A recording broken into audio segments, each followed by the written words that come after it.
Hey, this is Stacia, and I am playing in the Parma Chess Club Championship. I won the second section last year. I think it was under 2000, and looking to do it again. So I was paired with a lower rated opponent in my first game, Jim Emerson, a very nice guy who has been coming to the chess club. So let's see this game. I had the white pieces. I went e4, e5, knight f3, knight c6, bishop to c4. We have the Italian game. He played knight to f6, and I went d4. And after d4, he decided to play d6. So I already wasn't too familiar with this position, but I thought, why can't I just do this? Knight to g5. And now I'm attacking f7. And I actually thought, if he tried bishop e6, that would walk into this fork. But then there's knight a5, and I thought this is kind of fun to get into these complications right away. I actually think this is good for me. Like maybe I take, and play here. That looks pretty good. So I thought bishop e6 was a blunder. But he didn't do that. He found the best move, which was d5.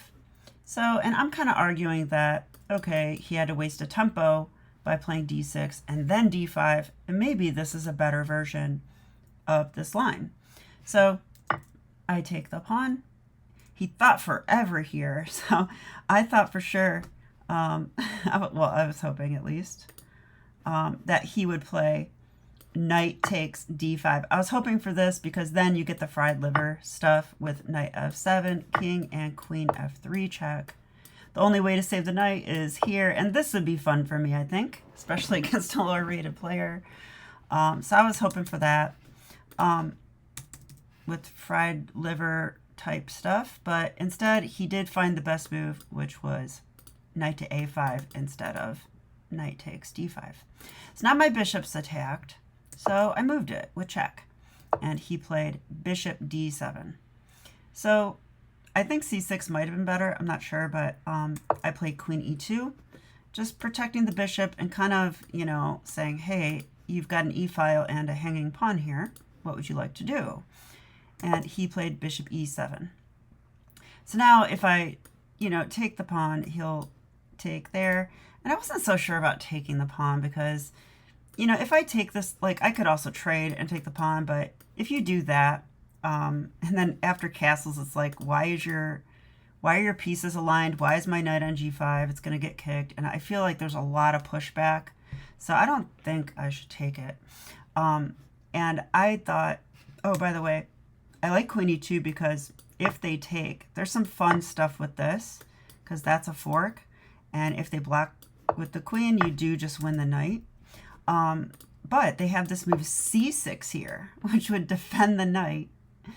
And then I would probably take, and I thought if he takes with the knight, I could play here. And as you can see, I was analyzing this. The knight is attacked. We're threatening mate. I thought this would be a lot of fun. Also pressure on the rook, so if they try to block, we still have that. So I thought that would be lots of fun. But he didn't do it. He played bishop to e7. So he's definitely trying to castle.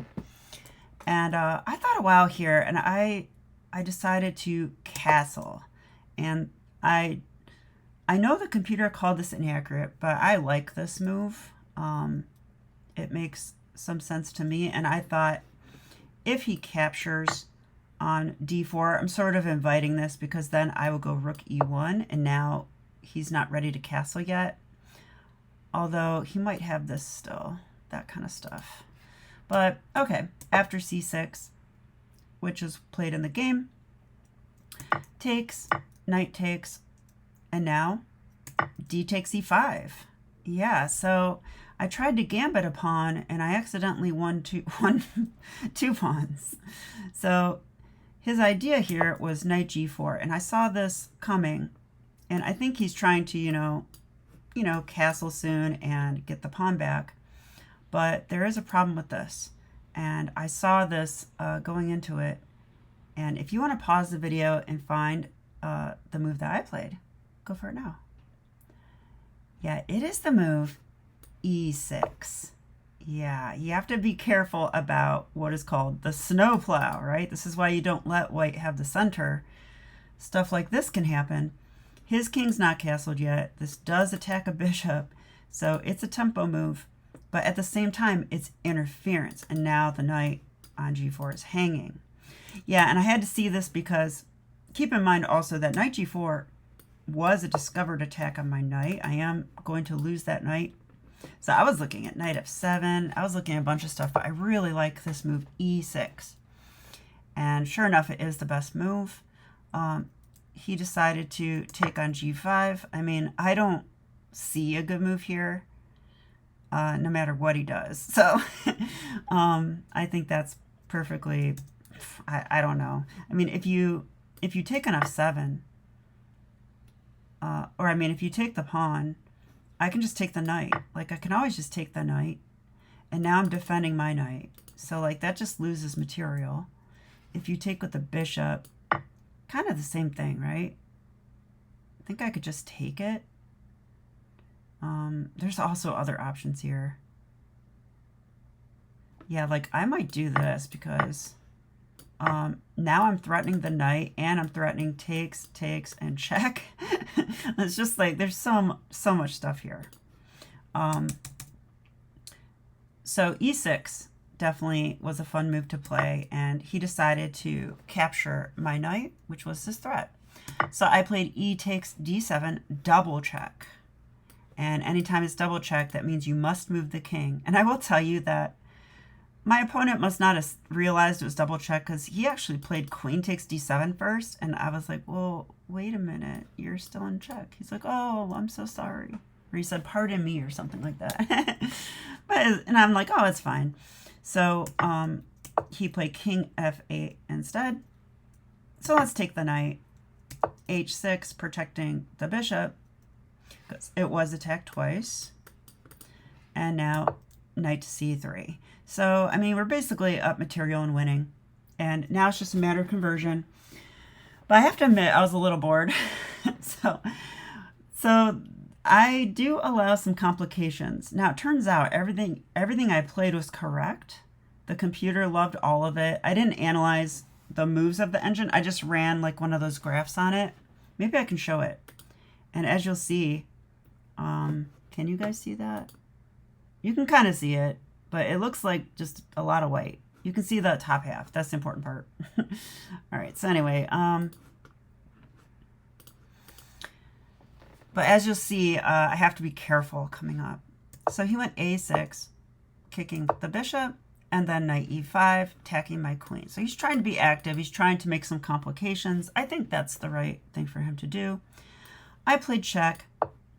Now I'm attacking the queen.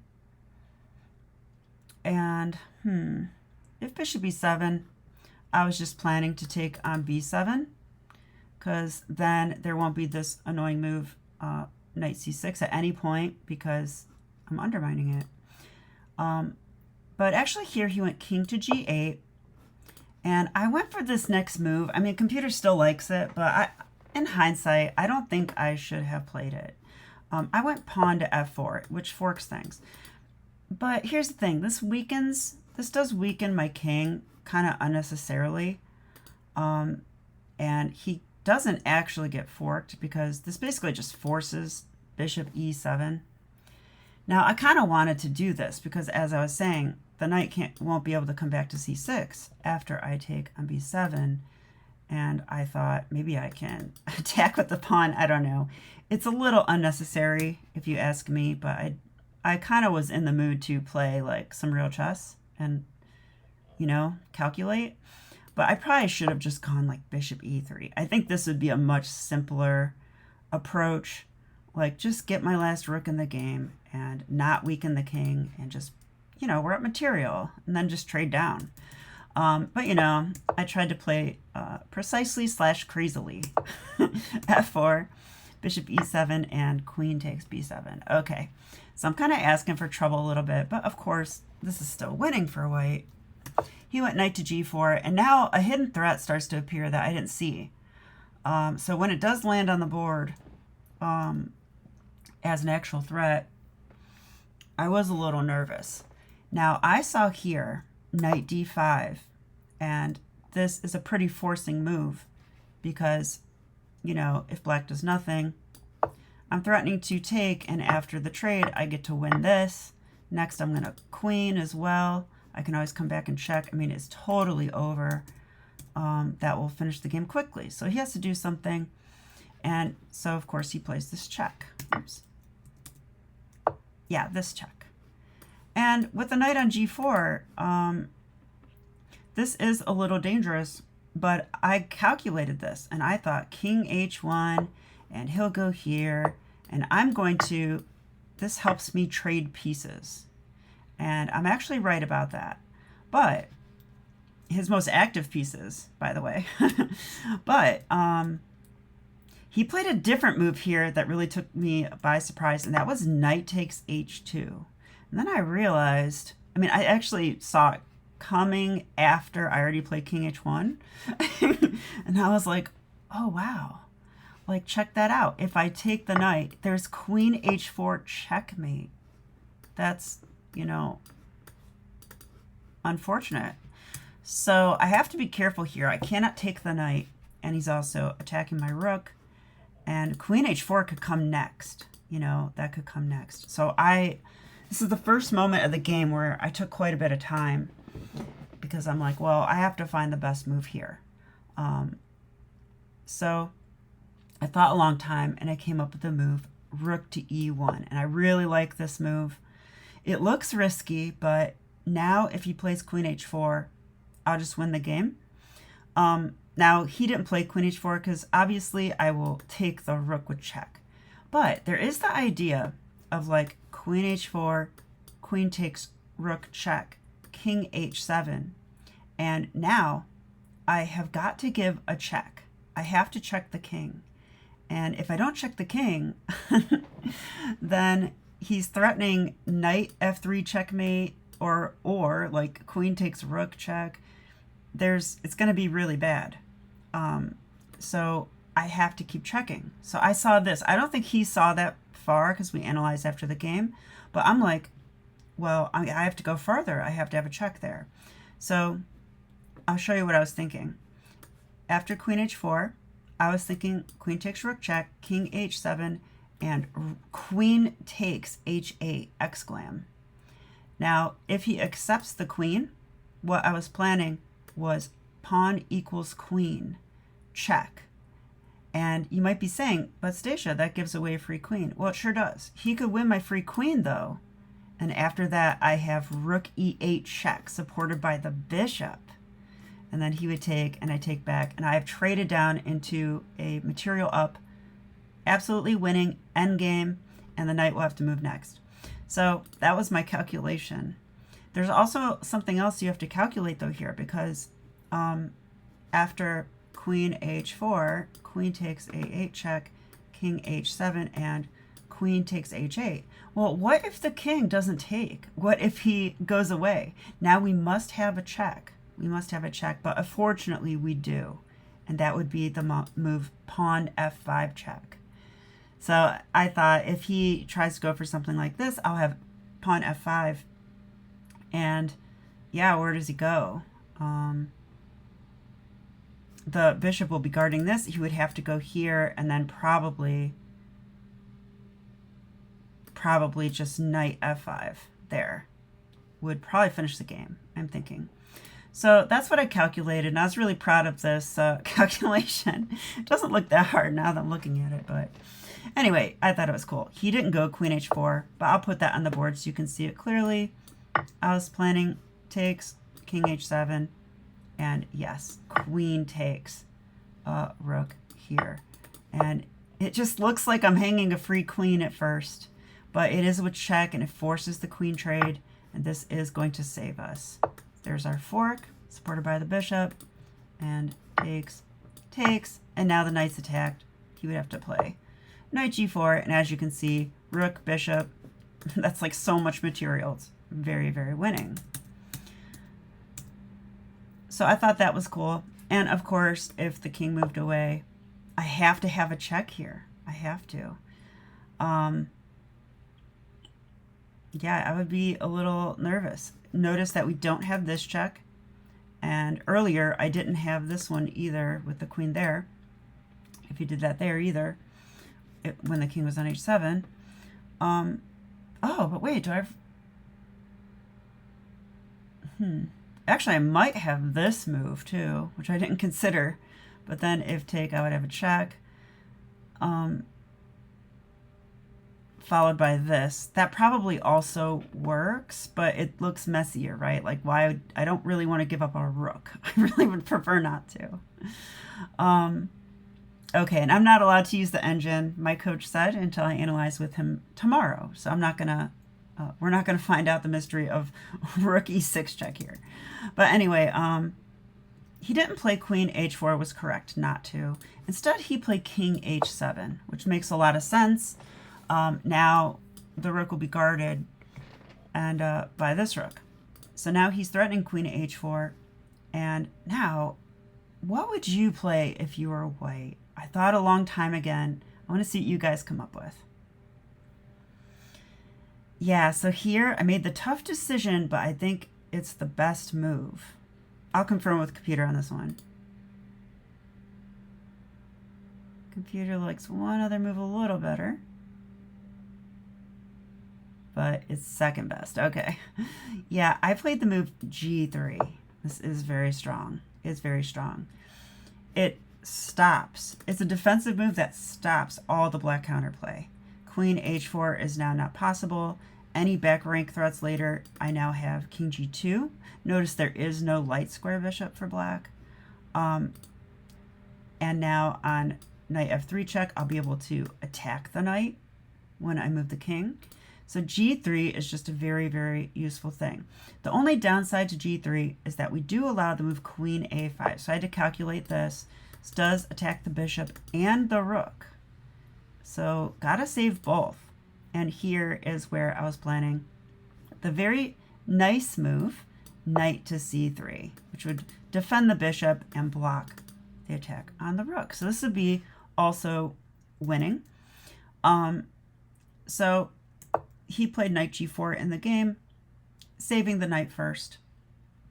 And now it was time. I was like, okay, I had my fun. I calculated. Let's just find an easy win and be done. And so I've played the move. Rook to e8. I had to be really sure about this move, but I think it's just very clean. There's not a lot of options black has here. They could take, which is what I thought he would do, but then I will take creating a new queen. And pretty much, I mean, what do you do here? If he goes queen a5 now, I think I'm totally fine because my queen's protecting the square and I could just simply take the rook. I think that's going to be fine. So, and if he takes this way, of course we trade, and at the end we still have our old queen. So you can't really take, that's completely lost. He could have tried queen a5 immediately, I thought. You could try this too, but I don't think that works either. I can probably just take this with check. And now he has to take with the rook. If he takes with the king, once again, we take that with check. So he would have to take with a rook. And then something. I don't know, but pretty much there's one threat to cover. And that's all we need to do. So there must be something. Probably just knight c3 again. I think I was planning knight c3. And that should be, again, that should do the trick. This check doesn't really do anything, you know, so I think that's fine too. So nothing really works for black. So my opponent tried this move, rook a7. I gave it a question mark, but really I should take that off. There's nothing better. I think I will take it off. But here, now, how would you finish the game? Go ahead and pause the video if you like. Yep, we go ahead and trade queens. We just simply play rook takes queen. And after rook takes queen, we take with check. And now we make a new queen with check. He played king h7. And now the move that really finishes the job, I thought, was queen to c1. And we're forking everything at once. My opponent saved his rook, but I got my pick. and I chose to get rid of that annoying knight that bothered me the whole game. And it was satisfying to take it. And once I took the knight, my opponent did resign the game. So good playing by Jim Emerson. He did get some nice counterplay with that queen h4 and knight takes h2 stuff. But I am pleased to say that the computer analysis of this game, I'll share it because I'm excited about it, so why not? It showed that I had a really good accuracy.